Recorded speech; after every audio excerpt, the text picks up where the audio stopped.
दास बनाया करते हैं। परम श्रद्धेय, परम आदरणीय, अनंतोपकारी पूज्य गुरुदेव के पावन चरणों में कोटिशः वंदन नमस्कार करता हूँ।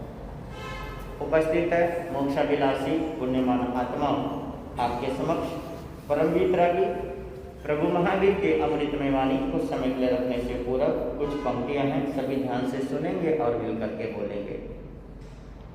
आगम रत्नाकर भगवान श्री राम प्रसाद जी महाराज साहब द्वारा ये रचित पंक्तियां हैं, उन्होंने ये रचना की है उस पंक्तियों की। तो आप सभी जो है पहले भी आपने सुना होगा ये जरूर, तो इस वजह से आप बोलिए और अपनी जिह्वा को पवित्र करने का प्रयास कीजिए। बोलिए शर्मन भगवान महावीर स्वामी की जय जय जिनवाणी नमो नमो, जय जय जिनवाणी नमो नमो, त्रिभुवन कल्याणी नमो नमो, त्रिभुवन कल्याणी नमो नमो, रत्नों की खानी नमो नमो, रत्नों की वैभव की दात्री नमो नमो, वैभव की मुक्ता की माला नमो नमो, मुक्ता की निधियों की शाला नमो नमो, निधियों की शाला नमो नमो, कल्याण विदात्री नमो नमो, कल्याण विदात्री जय जय जिनवाणी नमो नमो, जय जय देवी ब्राह्मणी नमो नमो, देवी ब्राह्मणी नमो, सब जग की माता नमो नमो, सब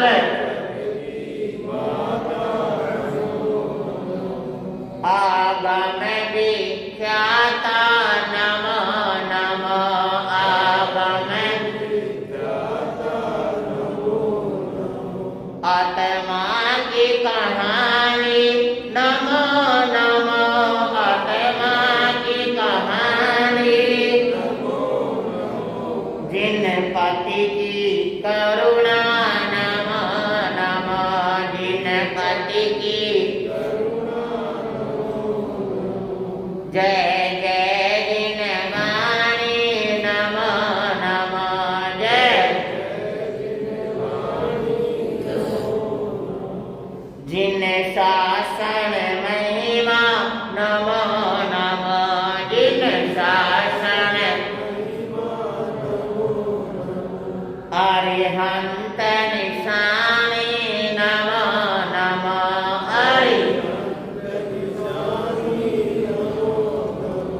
हे तीरथ सुपावन नमो नमो, हे तीरथ निवृत्ति के कारण नमो नमो, निवृत्ति के कारण हे मोक्ष प्रदायिनी नमो नमो, हे मोक्ष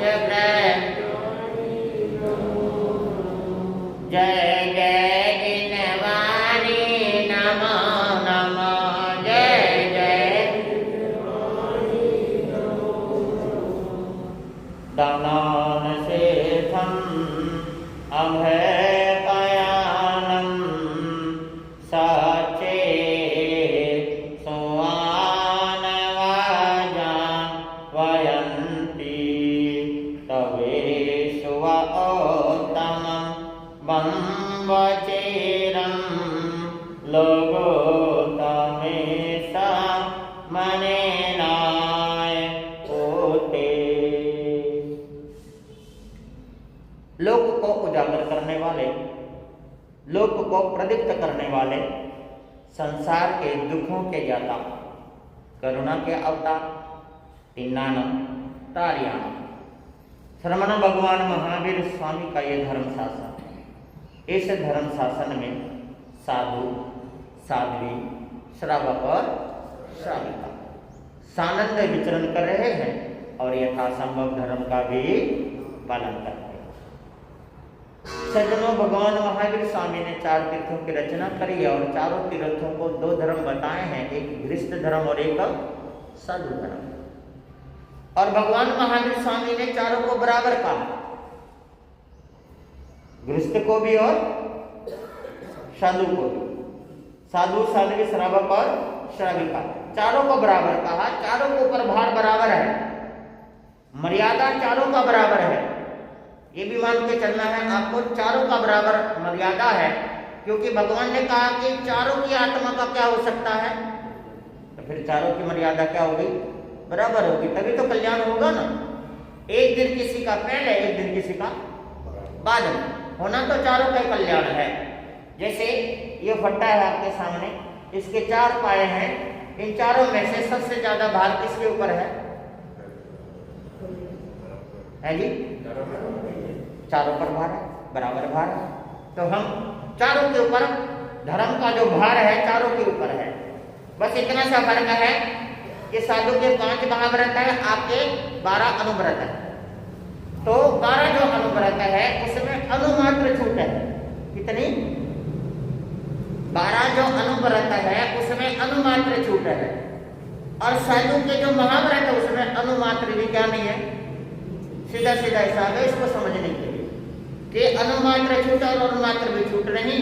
लेकिन धर्म की जहां तक प्रतिपालना है, मर्यादा की जहां तक बात है, दोनों का बराबर है, दोनों का बराबर है। और बराबर लेकर ही चलना पड़ेगा कि साधु बहुत ज्यादा पालन करे ऐसा भी नहीं है, गृहस्थी बिल्कुल ना करे ऐसा भी नहीं है, सबको पालन करना है। धर्म तो सबके लिए क्या है, बराबर है, किसी के लिए कम नहीं और किसी के लिए ज्यादा नहीं है, क्योंकि आत्मा का कल्याण हम सब ने करना है। कुछ बातें आपके सामने चल रही है, कल प्रारंभ किया था मैंने समझने के लिए। हम चारों के कुछ बातें हम दोनों के लिए अलग अलग है और कुछ बातें हम चारों के लिए एक साथ है। तो एक साथ जो बातें हैं मैं वो आपके सामने रख रहा हूं, और वो इसलिए रख रहा हूं कि हर कोई ये चाहता है कि मैं स्वस्थ रहूं। क्या रहूं?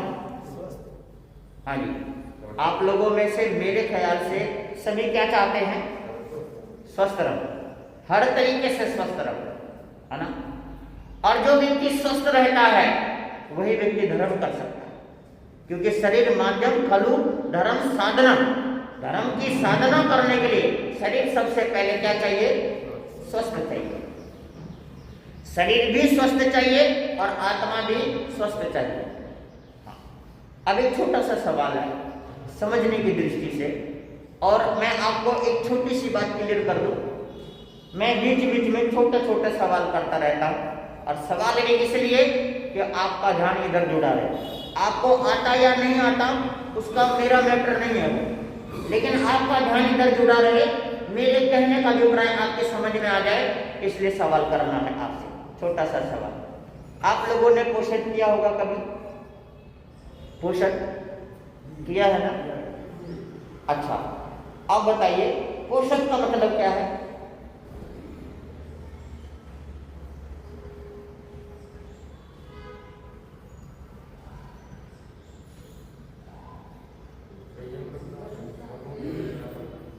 पोषण का मतलब बताइए ना, है जी?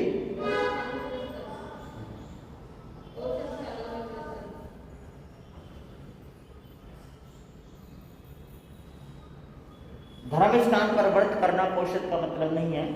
पोषण का मतलब है पोषण, शब्द है पोषण। जैसे आप सब, आपके पास 2 या 3 जो भी है बालक, आप अपने बालकों का पालन पोषण करते हैं। क्या करते हैं? पालन पोषण करना। तो वो जो पोषण शब्द है, पोषण से दा लगा दिया, पोषद बन गया। क्या बन गया? पोषण ना हटा के पोषद कर दिया वहां पर, पालन पोषण। तो यहाँ पर जो पोषद है, पोषद का मतलब है अपनी आत्मा का पोषण करना। क्या करना? खाली धर्म स्थान पर आके व्रत करना नहीं है, आत्मा का क्या करना? पोषण करना। यानी कि इस आत्मा को जिनवानी का रस पिलाना। क्या करना? जिनवानी का रस पिलाना, ताकि ये आत्मा पोषित हो जाए, यानी कि पोषण हो जाए, इसका मजबूत हो जाए, हमारी आत्मा मजबूत हो जाए और कर्मों से लड़ सके। किससे? कर्मों से लड़ सके। क्योंकि कर्मों से लड़ने के लिए शरीर की ताकत नहीं चाहिए। किसकी ताकत चाहिए? आत्मा की ताकत चाहिए। हमें पोषण करना है और आत्मा का पोषण करना है, आत्मा को मजबूत करना है। आत्मा हमारी कमजोर नहीं होनी चाहिए, और कमजोर होने का जो कारण है वो मैं आपको आज बताने जा रहा हूं कि हमारी आत्मा दिन प्रतिदिन कमजोर होती जा रही है। हम सब की होती जा रही है, हम भी हैं और आप भी हैं, सब शामिल हैं हम आपस में। तो कमजोर होती जा रही है हमारी आत्मा। हमारे शरीर में 3 चीजें बताई कि मैंने, आयुर्वेद के अनुसार लिखा है, वात, पित्त और कफ। कितनी चीजें? वात, पित्त और कफ। इन तीनों का संतुलन अगर सही है तो हमारा शरीर स्वस्थ है। समझ रहे? और क्रोध, मान, माया और लोभ, यहां पर हम 3 चीजों को ले रहे हैं अभी, क्रोध, मान और माया। अगर ये 3 चीजें हट गई हमारे अंदर से, समझ रहे, इन तीनों का संतुलन अगर अच्छा है, हट गया यहां से, तो हमारी आत्मा मजबूत हो जाती है।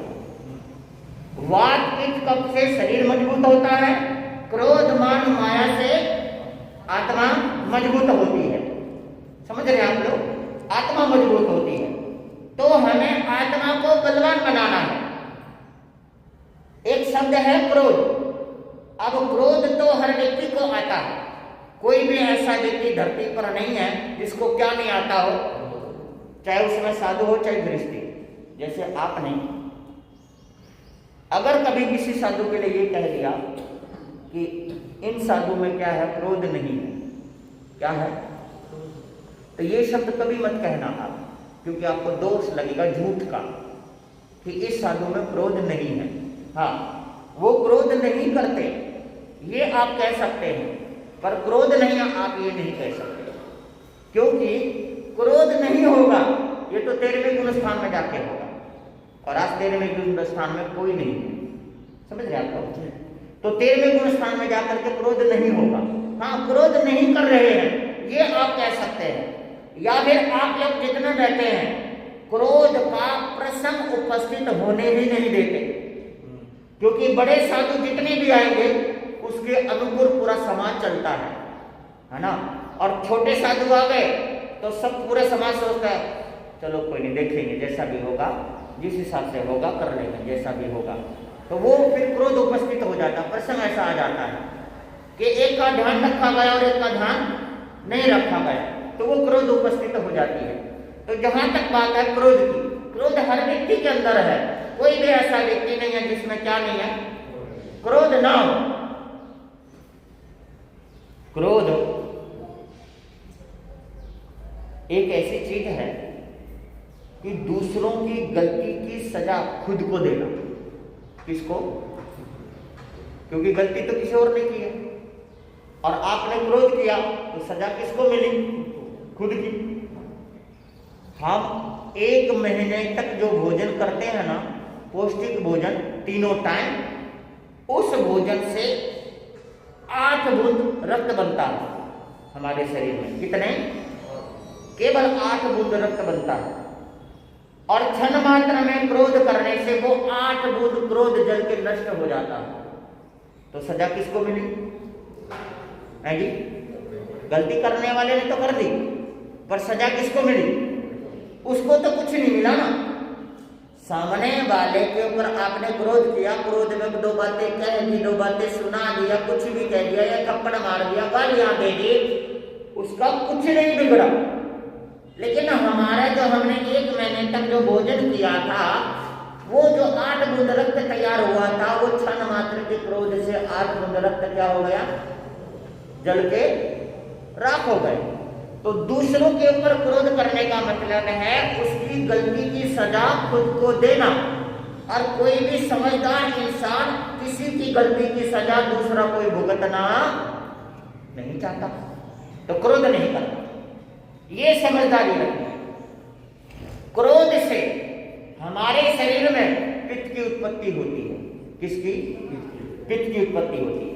और पित्त से बुखार, टाइफाइड, मलेरिया, ऐसी जो बुखारें होती पित्त वाली, और साथ में स्किन वाली जितनी भी प्रॉब्लम होती है, दाने, फोड़े, फुंसी, चेहरे पर दाग धब्बे, शरीर पर जो भी दाग धब्बे स्किन के हिसाब से होता है, वो पित्त के द्वारा होता है। पित्त हमारे शरीर में एसिड, जिसको बोलते हैं आप लोग, एसिड बनता है, पित्त बनता है। तो क्रोधी व्यक्ति का अंदर, और क्रोध 2 तरह का होता है। एक क्रोध तो बाहर निकाल देना, और एक क्रोध अंदर पी लेना। अंदर पीना भी बुरा है और बाहर निकालना भी बुरा है।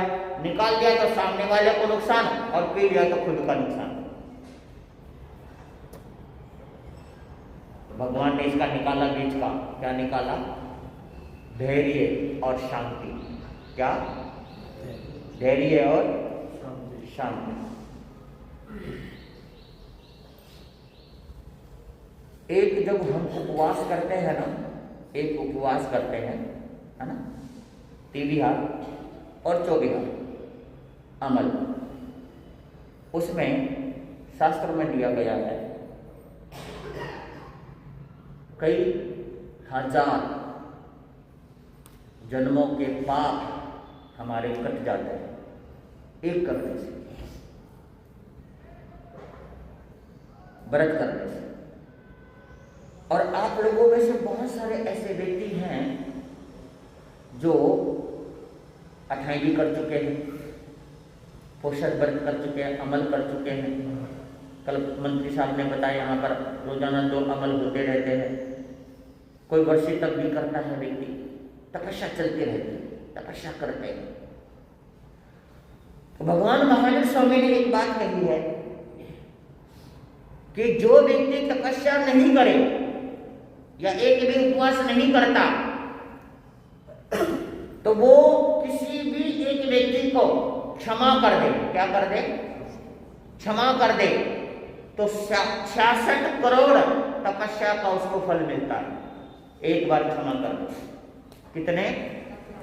अब सोचो 66 करोड़ व्रत आपको कितने दिन में पूरे होंगे आपके, और केवल एक बार क्षमा करने से 66 करोड़ व्रत का, उपवास का आपको क्या मिल गया? कितने कर्म हमारे नष्ट हो गए। सोचो, क्या करने से? शांत रहने से, क्षमा करने से। क्षमा में इतनी ताकत है, सोच करके देखो। उपवास में इतनी ताकत नहीं जितनी ताकत किसमें है? क्षमा। बर्फ देखा होगा आप लोगों ने, बर्फ को छू के देखो, उसकी तासीर कैसी है छूने की। जब हम छूते हैं तो कैसी लगती है हमें? ठंडी, लेकिन भीतर से उसकी तासीर गर्म है, वो गर्मी करती है, नुकसान देती है। बर्फ प्रयोग करने वाली वस्तु नहीं है, न करना चाहिए न करवाना चाहिए। और संतों को तो खास करके कभी भी कोई ठंडी चीज देनी ही नहीं चाहिए। देने का मतलब है कि आप उनके शत्रु हैं, नहीं देना चाहिए, क्योंकि उससे शरीर का क्या होता है? नुकसान होता है। पीने में अच्छा लगता है, पर भीतर जाने के बाद वो अच्छा काम नहीं करता है, बहुत बुरा काम करता है। इसलिए देना नहीं चाहिए, लेना नहीं चाहिए, आपको भी प्रयोग नहीं करना चाहिए। छूने में ठंडा है, पर भीतर से वो क्या है? गर्म है। तो ऐसे बनवा, अपना स्वभाव ऐसा बनाओ कि आपको कोई छुए तो उसको ठंडक लगे, लेकिन भीतर से आप ऊर्जावान रहो। क्या रहो? बर्फ की तरह ऊर्जावान रहो भीतर से। लेकिन आपको कोई छुए, पास में आए, तो उसको क्या लगना चाहिए? ठंडक लगना चाहिए। ऐसा नहीं लगना चाहिए कि आप क्या करो? आपको कोई छुए और तो आपको क्या लगे, करंट जैसा लगे। ऐसा स्वभाव नहीं बनाना, ऐसा स्वभाव बिल्कुल नहीं बनाना कि आपको करंट जैसा लगे या सामने वाले को आप करंट जैसा लगे कि वे इसको छूना बेकार है। जैसे कि आपका जवान बेटा या बेटी आज सो रहे हो और 7 बज रहे हो, तो आप लोगों में से कई ऐसे व्यक्ति हैं उनकी हिम्मत नहीं कि आप अपने बच्चों को उठा सको, क्योंकि वो करंट मारते हैं। क्या मारते हैं? करंट मारते हैं। क्या कहते हैं? सोने दो ना, अभी टाइम नहीं हुआ।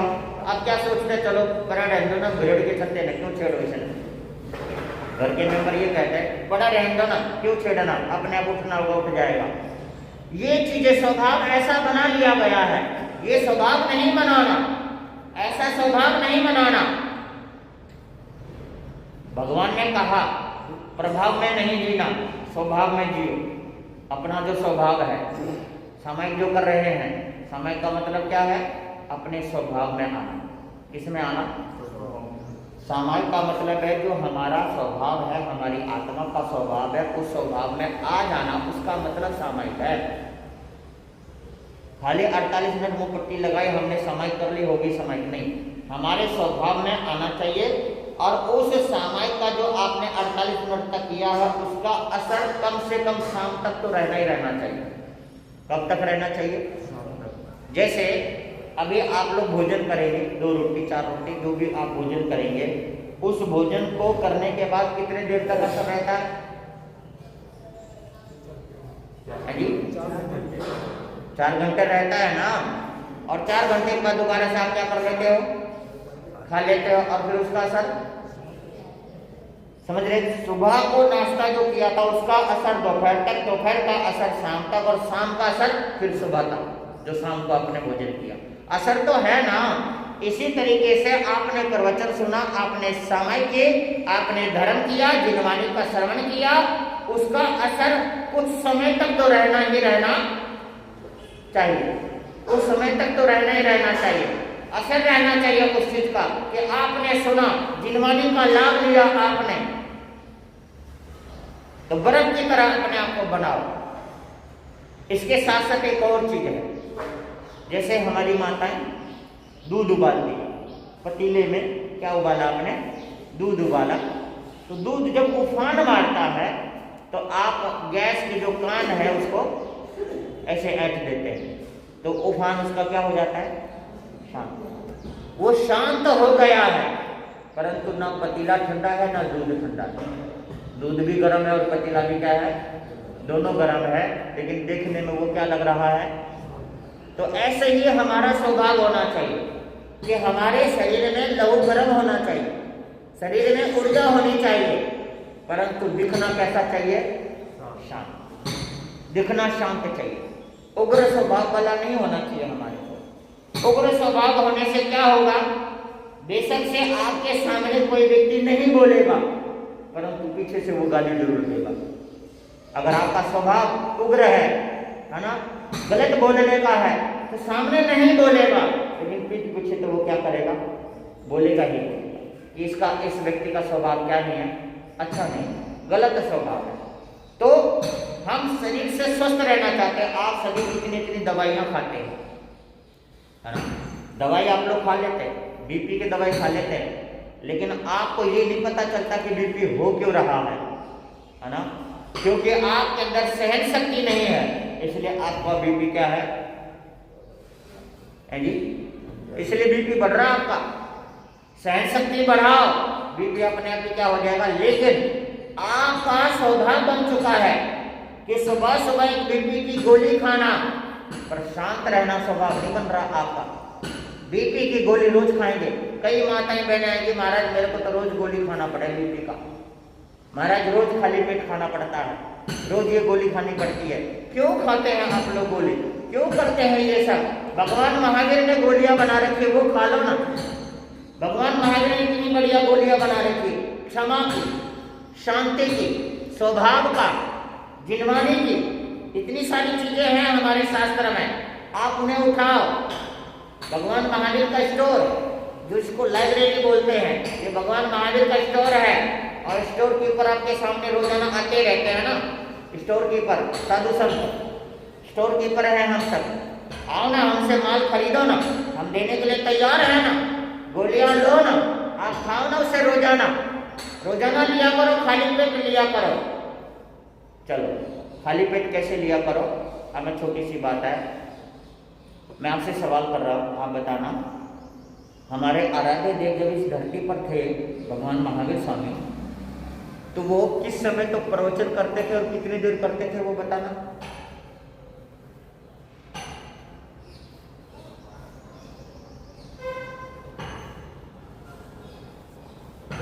नॉर्मल सा सवाल है, कोई बड़ा तो है नहीं, प्रवचन की बात है जी। अरे वो तो मैं करूँगा ही, हाँ वो तो कोई बड़ी बात नहीं है, छोटा सा बात है, छोटी सी बात है, वो तो मैं बैठा इसलिए हूँ। लेकिन बस ये जानना चाहता हूँ आप लोग, ऐसा नहीं कि आपने सुना नहीं होगा कभी, ये इतने गुरु महाराज आए उन्होंने सुनाया नहीं होगा, सुनाया होगा, सुना भी होगा, परंतु ध्यान में नहीं है। ध्यान में इसलिए नहीं है क्योंकि आपने ध्यान दिया नहीं है, समझ रहे हैं ना आप लोग। ध्यान में इसलिए नहीं क्योंकि आपने ध्यान दिया नहीं। हाँ एक चीज तो है कि अगर प्रवचन के दौरान कोई साधु संत कुछ ऐसा शब्द बोल दे जो कई बार मुंह से निकल गया, जानबूझ के जैसा भी लगा लो, वो शब्द आपको जिंदगी भर रहता है। और आत्म कल्याण की कितनी बातें सुना दे, वो बातें आपके पल्ले पड़ती नहीं है, याद नहीं रहता। तो जो मैं सुना रहा हूं कोई नया नहीं सुना रहा, जो मैं सुना रहा हूँ क्रोध के बारे में कोई नया थोड़ी सुना रहा हूँ मैं, है ना। आपने कितनी बार सुना होगा क्रोध नहीं करना, लेकिन मैं यहाँ बता रहा हूँ आपको स्वस्थ रहना है ना, तो क्रोध नहीं करना, क्योंकि क्रोध से पित्त बढ़ता है, पित्त से शरीर में बीमारी बढ़ती है, फिर डॉक्टर के चक्कर काटे जाओ, डॉक्टर के चक्कर काटे जाओ। आयुर्वेद के अनुसार ये चीजें है, और यही कारण है कि आने वाले रविवार को आयुर्वेदिक जो आपके यहाँ पर कैंप लगने वाला है, क्योंकि आपको शरीर से भी स्वस्थ करना है और आपको आत्मा से भी क्या करना है, स्वस्थ करना है, दोनों से स्वस्थ करना है, क्योंकि हमें दोनों से क्या रहना है, स्वस्थ रहना है। समझ रहे हो ना। आप अपने गुरुओं से एक सवाल पूछते हो, गुरु महाराज मथे बंधना सुख साता है, क्या पूछते हो? हाँ जी, क्या पूछा आपने? आप सुख साता का मतलब बता दो आप। है जी, हाँ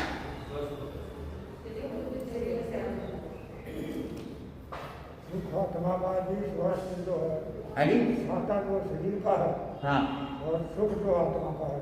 हाँ यही चीजें हमें पता होना चाहिए कि हम जो उनसे पूछ क्या रहे हैं और वो जवाब क्या दे रहे हैं, है ना। सुख और साता, समझ रहे हो ना, सुख और साता। क्या आपके शरीर में सुख है, स्वस्थ है? क्या आपकी आत्मा में, आपके संयम में साता है, संयम पल रहा है सही से, आत्मा पुष्ट हो रही है, आत्मा मजबूत हो रही है? इसलिए दो शब्द निकाला गया, सुख और साता। तो साधु संत क्या कहते हैं? आनंद। क्या कहते हैं? आनंद। आप ठीक है, तो आप भी कहते हैं हाँ गुरु महाराज कृपा है आपकी। तो समझो सुख और साता इसलिए पूछी जाती है, और यही कारण है कि जब आप सुख साता हमसे पूछ रहे हो तो आपको भी सुख और साता पहुंचाना चाहिए, ताकि आपका शरीर स्वस्थ रहे और आपकी आत्मा क्या रहे, पुष्ट रहे। शरीर स्वस्थ, आत्मा पुष्ट, ताकि आप कर्मों से लड़ सके और आप भी मोक्ष मार्ग पर आगे बढ़ सके। ये बातें हैं, यही समझना है हमें। तो अब यहाँ पर जो प्रश्न रखा था, भगवान महावीर स्वामी किस समय प्रवचन फरमाते थे और कितनी देर तक करते थे, उसका छोटा सा जवाब है। अब दिमाग में रखना हमेशा।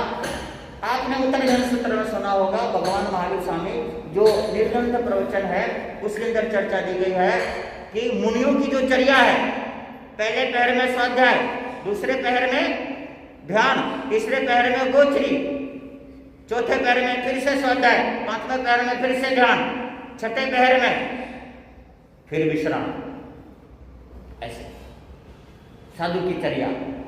तो पहले पहर में क्या है जी? स्वाध्याय का मतलब, स्वाध्याय का मतलब, स्वाध्याय के कितने अंग हैं? 5। वाचना परीक्षणा, पर्यटना, अनुप्रेक्षा और धर्म कथा। तो सबसे पहले अंक कौन सा? वाचना। तो इस समय क्या चल रही है आपके लिए? वाचना। और मेरे लिए क्या चल रहा है? पर्यटना।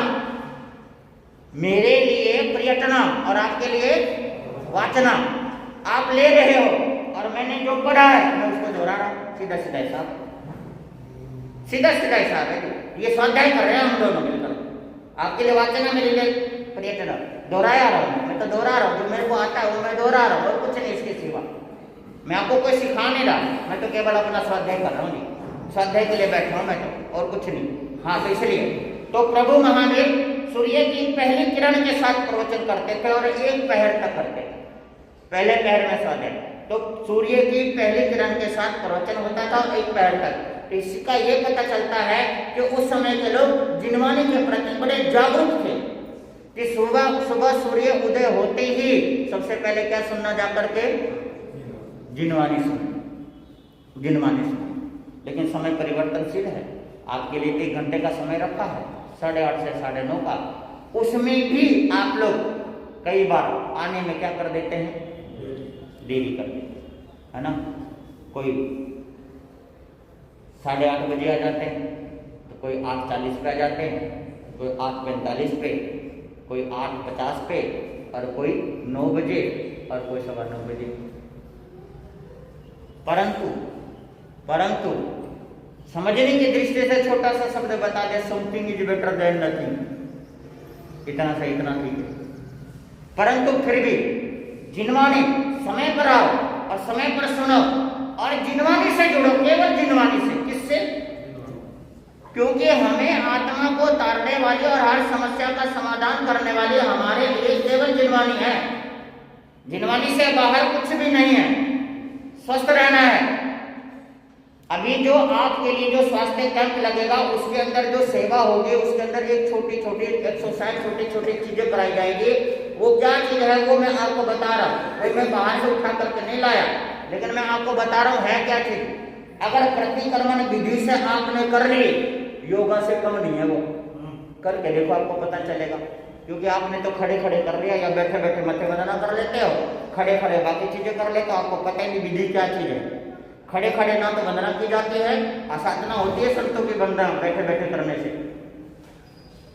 अगर आपका शरीर स्वस्थ नहीं है ना तो कोई दिक्कत नहीं है। अगर शरीर ठीक ठाक है फिर क्यों बैठे बैठे करना? फिर क्यों प्रमाद करना?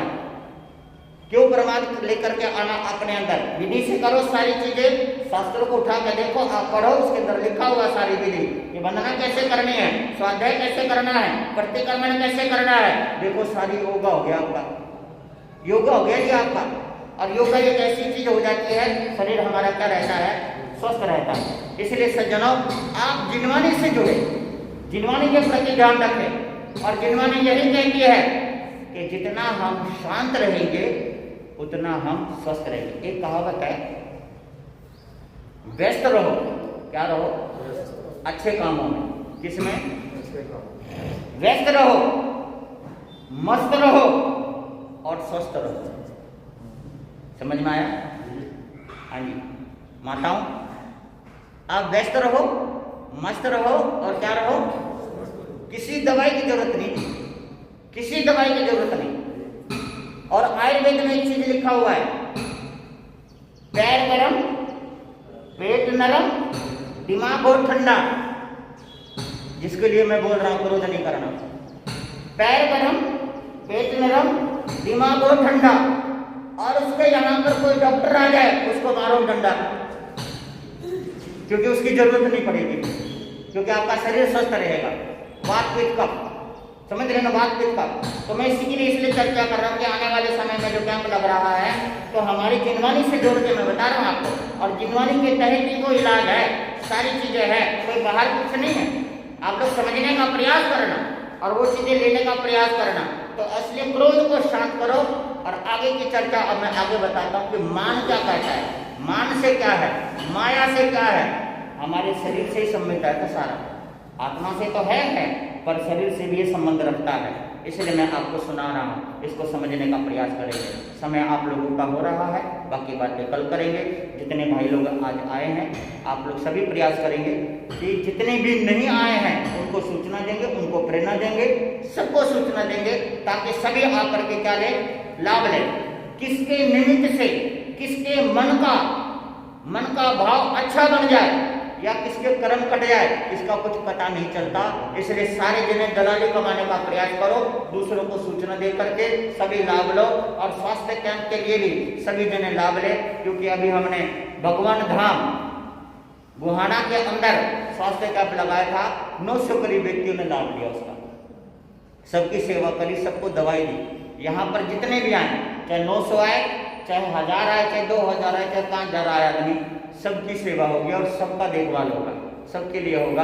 उसकी चिंता नहीं। आप ये मत सोचना कि भाई हमारा नंबर आएगा या नहीं आएगा, आएगा सबका, पर नंबर आएगा, है ना, नंबर से ही नंबर आएगा, सबका आएगा। इसलिए किसी प्रकार की कोई चिंता नहीं, जिसको भी सूचना दो। और आप अगर किसी को सूचना देते हो और उनका अगर स्वास्थ्य लाभ होता है तो आपके साता वेदनीय कर्म का बंद होता है। एक होता साता वेदनीय, एक होता असाता वेदनीय। अगर आपकी वजह से किसी को तकलीफ है तो असाता वेदनीय हो जाएगा, और आपकी वजह से अगर किसी को स्वास्थ्य लाभ हुआ तो साता वेदनीय कर्म का क्या होगा, कर्म का बंद होगा। कर्म का बंद तो हर जगह होना है, अच्छे की भी और बुरे की। बस मिलकर के 2 पंक्ति बोलेंगे।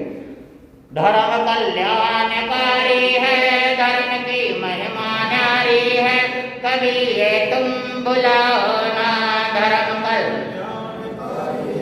धर्म की महिमा न्यारी है, कभी ये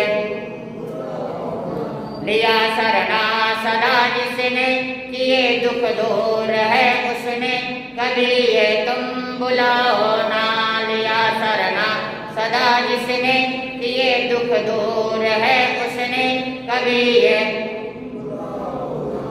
धर्म की जड़ हमेशा हरी होती है और हम सबको धर्म के शरण में रहना चाहिए, सभी भाई बहनों को, है ना। इसी तरीके से धर्म का आप सभी लाभ लेने का प्रयास करें। अब संघ की ओर से सूचना, उसके बाद में बात।